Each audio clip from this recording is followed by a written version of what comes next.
जगभरातील हजारो खेळाडू एकाच मंचावर एकाच स्वप्नासाठी झगडत असतात, देशासाठी पदक जिंकण्यासाठी।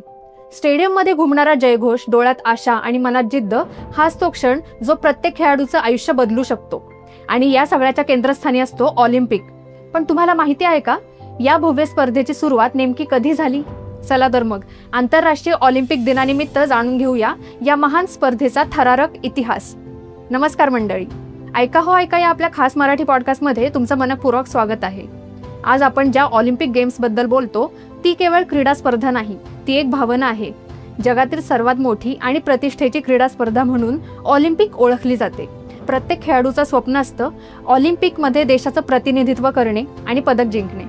पण या ऑलिम्पिकचा इतिहास खूपच जुना आहे। सुमारे 2800 वर्षांपूर्वी प्राचीन ग्रीसमध्ये हे खेळ सुरू झाले होते। ग्रीसमधील ऑलिम्पिया या ठिकाणी हे खेळ आयोजित केले जात होते आणि याच ऑलिम्पिया या नावावरून ऑलिम्पिक हा शब्द तयार झाला। त्या काळात हे खेळ केवळ क्रीडा नव्हते, तर धार्मिक आणि सांस्कृतिक उत्सवाचाही एक भाग होते। मात्र काळाच्या ओघात हे खेळ बंद झाले आणि अनेक वर्षे जग या अद्भुत परंपरेपासून दूर राहिलं। पण तुम्हाला माहिती आहे का, 19व्या शतकाच्या शेवटी एका व्यक्तीने पुन्हा एकदा या परंपरेला नवसंजीवनी दिली। त्या व्यक्तीचं नाव होतं पिएर द कुबेर्तीन। 1894 मध्ये त्यांनी आधुनिक ऑलिम्पिकची संकल्पना मांडली आणि त्यांच्या या प्रयत्नांमुळे 1896 मध्ये पहिल्यांदाच आधुनिक ऑलिम्पिक स्पर्धेचं आयोजन करण्यात आलं, ज्याने जगभरात क्रीडा इतिहासाला एक नवं पर्व दिलं। ही पहिली आधुनिक ऑलिम्पिक स्पर्धा ग्रीसची राजधानी अथेन्स येथे झाली। विशेष म्हणजे ही स्पर्धा पॅनेथेनेक्स स्टेडियम येथे पार पडली। या स्पर्धेमध्ये केवळ 14 देशांचे 241 खेळाडू सहभागी झाले होते आणि त्यांनी 43 वेगवेगळ्या स्पर्धांमध्ये आपलं कौशल्य दाखवलं। आजच्या तुलनेत हे आकडे खूप छोटे वाटतात, पण हाच तो पाया आहे ज्यावर आजचा भव्य आणि जागतिक स्तरावरील ऑलिम्पिक उभा आहे। यानंतर 1900 मध्ये दुसऱ्या ऑलिम्पिकचं आयोजन पॅरिसमध्ये करण्यात आलं आणि हळूहळू ही स्पर्धा जगभरात लोकप्रिय होत गेली।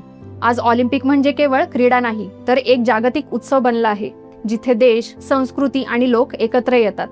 भारताचं ऑलिम्पिकमधील योगदानही तितकंच अभिमानास्पद आहे। 1900 साली भारताला पहिलं ऑलिम्पिक पदक मिळालं आणि ते जिंकून दिलं नॉर्मन प्रीचर यांनी। त्यांनी 2 रौप्य पदके जिंकून इतिहास घडवला। त्यानंतर 1928 मध्ये भारताच्या हॉकी संघाने पहिले सुवर्ण पदक मिळवून दिलं आणि भारतीय क्रीडा इतिहासात एक सुवर्ण पान लिहिले।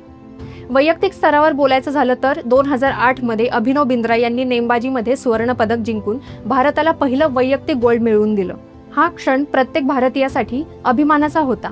ऑलिम्पिक हा केवळ विजयाचा नाही, तर प्रयत्नांचा, जिद्दीचा आणि चिकाटीचा उत्सव आहे। येथे हरलेला खेळाडूही विजेताच असतो, कारण तो आपल्या देशासाठी, आपल्या स्वप्नासाठी शेवटपर्यंत लढलेला असतो। म्हणूनच आंतरराष्ट्रीय ऑलिम्पिक दिनानिमित्त आपणही एक संकल्प करूया, खेळाडूंना प्रोत्साहन देण्याचा, क्रीडेला आपल्या आयुष्यात स्थान देण्याचा आणि फिट व निरोगी राहण्याचा। कारण कदाचित पुढचा ऑलिम्पियन तुमच्या आमच्यातलाच कुणीतरी असेल।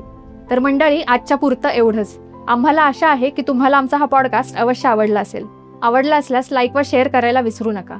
ऑलिम्पिक गेम्समधला तुमचा फेवरेट खेळ कोणता हे कॉमेंट बॉक्समध्ये नक्की सांगा।